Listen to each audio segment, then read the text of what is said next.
Okay, I admit it. I'm originally from Massachusetts, and so any movie that comes out that has any type of New England slant on it, I have a soft spot for and am interested in checking out. Leave is a 2022 horror movie about a girl who was abandoned as a baby in a cemetery, and then 20 years later, she decides to go off and find out who her birth parents were and try and get some answers. Now, there is just sort of no other way to kind of say this, but this movie was just flat out disappointing. And it's a real shame because it actually has like a decent setup, and ultimately the pieces were here to make this good, but for whatever reason, I think they just kind of focused on the wrong things. The story starts out with a 911 call about a baby in a Massachusetts cemetery. The responding police officer finds the baby wrapped in this weird blanket or black cloth with symbols on it, and she's wearing some kind of a weird ornate necklace. We then flash forward about 20 years later, and that same baby has now grown up to be Hunter. Hunter lives with her dad, and who is also that same police officer, but she is currently packing to go away to college in Georgetown. However, Hunter has a secret. She's desperate to find out who her birth parents were and why they left her. And so instead of going to college, she's decided to take a secret trip to Norway to find them instead. Now, at this point, this is also where we sort of get the first taste of what this movie should have been called, and that's Nevermind. She walks into her hotel room, and the guy at the front desk tells her that she missed her check-in day. It was apparently the day before, and so her room is no longer available. She doesn't know what she's going to do. She has nowhere else to go, so the clerk says, okay, well, hang on a few moments. Let me see what I can do. We then cut to her inside of another hotel room. Never comes up again. Does that hotel clerk factor into the story later on? Nope. Never see him again. Was there any reason to have that particular exchange about showing up a day later? Not that I could tell. I mean, basically, if you cut right from her walking into the hotel to her walking into her room, nothing in the story would have changed. She then begins her investigations inside that hotel room, which seems to be, she's apparently 94% Scandinavian. She has an itinerary of this touring Norwegian death metal band that was apparently in the area at the time of her birth. There were anti-Satanic protests about it at the time, which, okay, I don't know. Satanic protests in 2002, I find that a bit of a stretch. 1982 maybe?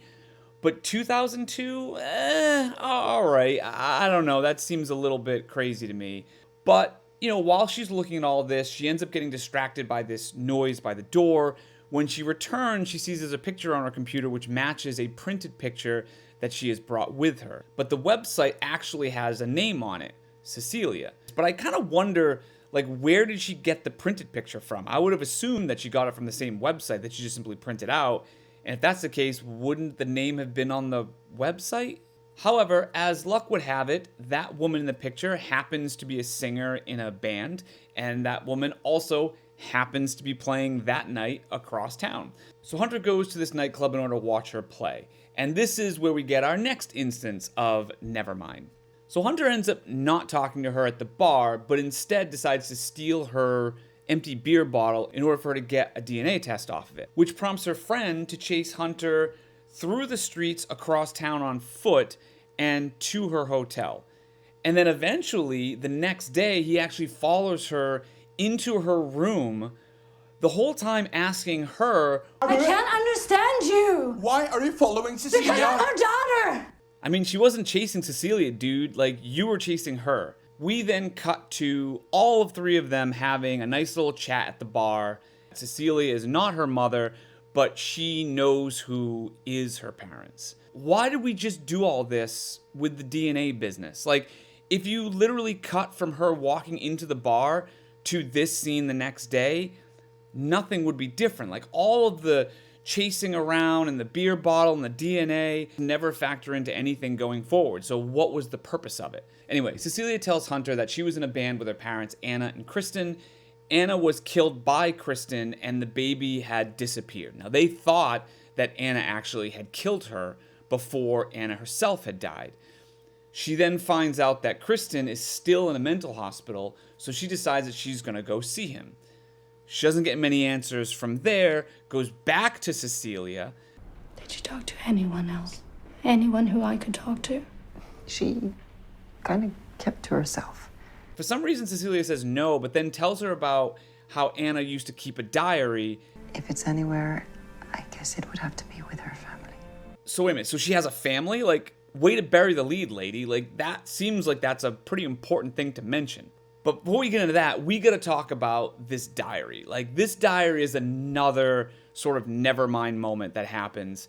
And we're gonna get into some brief spoilers here, so if you want to skip ahead. Although, I'll try and be as brief as possible and just kind of talk about the diary specifically. So Hunter finds Anna's family, and she meets her great aunt, her great uncle, and her cousin or uncle. I'm a little confused as to exactly how the bloodline works here, but either way, she asks about the diary to them, and they say, well, the grandfather has it. You have to talk to him. So then she goes and meets the grandfather, has dinner with him, spends time with him, asks him about the diary, but he doesn't want to give it to her because it brings up too many bad memories. So then she decides she's going to break into his house and try and steal the diary. In the process of that, she falls down the stairs and gets caught and is thrown out of the house. She then goes and talks to her cousin uncle, which I'm just going to call her cousin uncle, who consoles her and suggests that they break in again and try and take pictures of the diary instead of just simply trying to steal it. So they go and do that.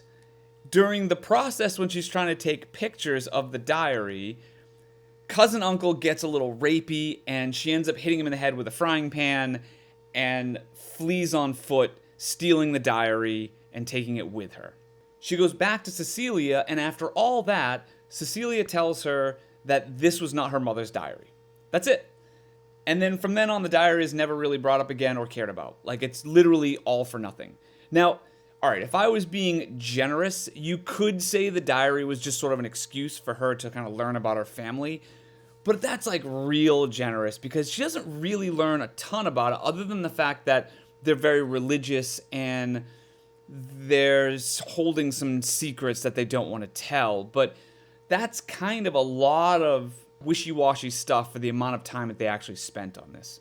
Anyway, one thing that Hunter does seem to find out is that her family seems to have a problem with girls, with a lot of them kind of showing up dead for weird reasons. All the while, she keeps getting these kind of strange visions from this charcoal ghost that seems to be leading her or trying to warn her of something. Of course, there is an end reveal that sort of recontextualizes the existing pieces on the board, and they also do use like a clever bit of wordplay with the title of the movie. This all sounds very interesting, and it really could have been. I mean, this girl trying to discover her lost heritage finds out that her family that left her behind has a dark religious past, and she begins to uncover it. But everything just feels so all over the place. Like there is so much extra stuff happening that don't really have much to do with driving the plot forward. I mean, by the time everything kind of gets revealed and the last pieces fall into place, like you kind of lose the thread of what all of this was about in the first place. Now, the acting was pretty solid, although I will say the lead actress's American accent slips constantly. I mean, it's not terrible, and it doesn't detract from the movie at all. I mean, it's just a small miscue and a bunch of miscues.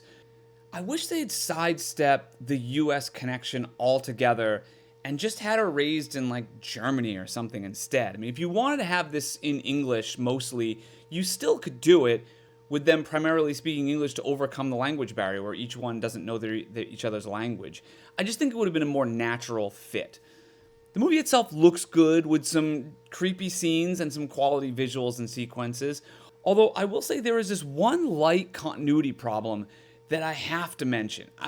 I'm never a big continuity guy. Like I rarely notice mistakes in movies, but this one was like pretty bad. Watch the light behind Hunter from cut to cut. Now, this is the same scene, and I'm not editing anything. Like, that is super weird. Not sure why they didn't pick up on this. In the end, I guess it's just another miscue, you know? Never mind. I'd give this movie a C+, but let me know what you think.